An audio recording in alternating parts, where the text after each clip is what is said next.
Hi, this is Rynda Wilk with College Cost and Planning Solution and 21 Finance, and you've reached part 3 of how to win scholarships. So we talked about getting organized, we talked about where to find the scholarships, and now we're going to talk about best practices for putting your best foot forward and hopefully winning more scholarships.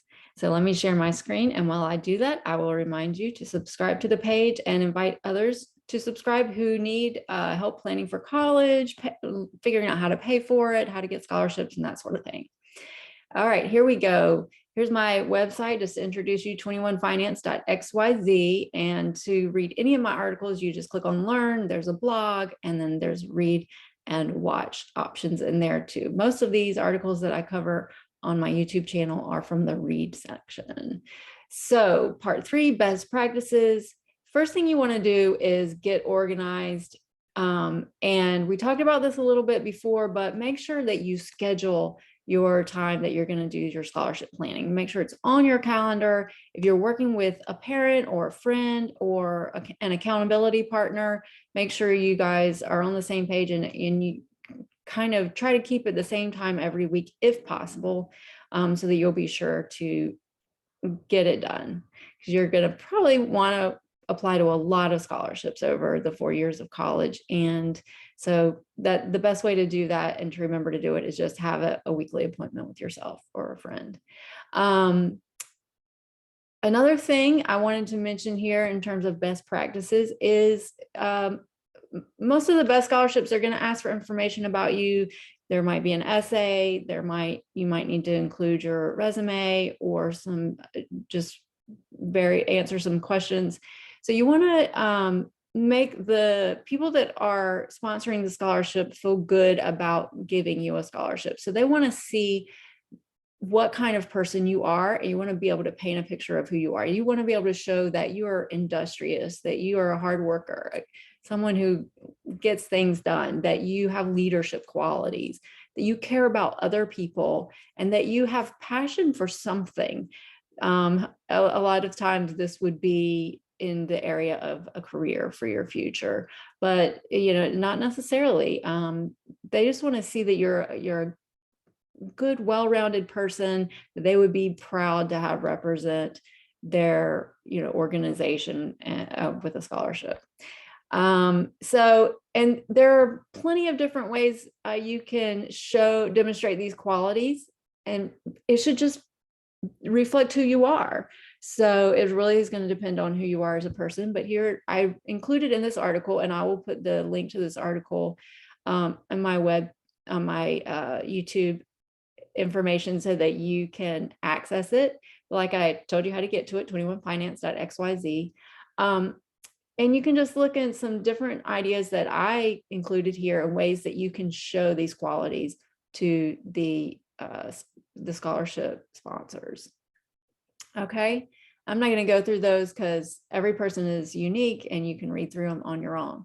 Another thing they're going to probably want to know about, not always, is your academics. So they may ask for a transcript. That's the most common way for them to get all your academic information. And sometimes there's like a minimum GPA or something of that sort. So I want to reiterate, not all scholarships are for the smartest people. Scholarships are for all kinds of people. So don't feel like you shouldn't bother applying if you don't have a 4.0. That's just not true. But let's say you are applying for a scholarship that asks for academic information, and you had a dip in your grades at some point, or you started out kind of slow from an academic standpoint and then got a little more comfortable and did better towards the end of your high school years. I've included here some information on how to explain those circumstances. Having, say your ninth grade year wasn't great. It took you a while to adjust to high school, but you did better your sophomore, junior, and senior year, something like that.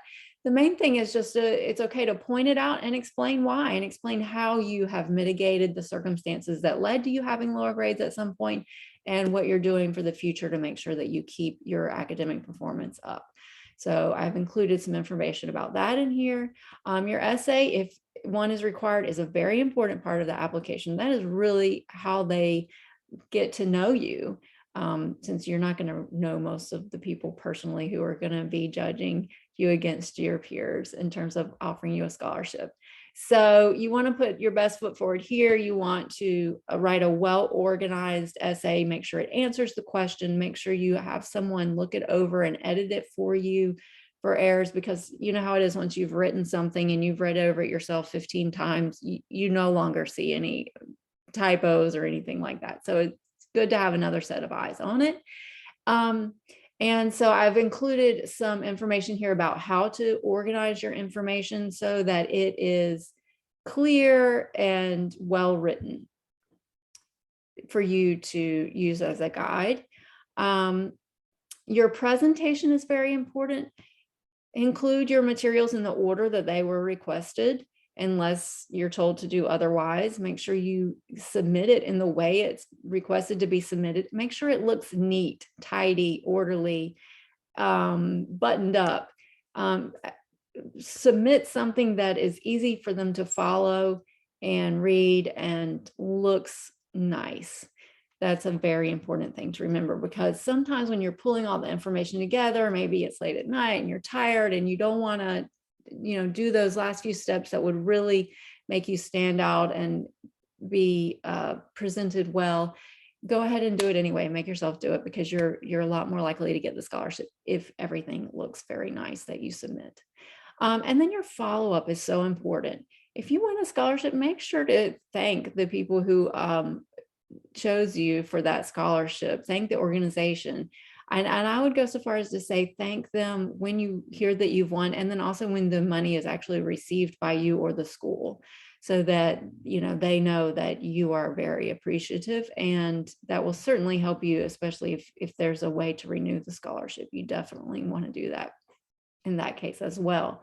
If you can send a handwritten note, that's fantastic. You may only have an email address, and that's okay too. If that's the case, send them a very nice email thanking them for the scholarship. Maybe let them know how you're going to use it. And so you want them to feel good about giving you a scholarship, giving you money to help you with your education. So that's all about best practices that I have. Again, if you have questions, please feel free to get in touch with me. I'd be happy to work with you. Again, Rynda College Cost and Planning Solution, and I hope you have a great rest of your day.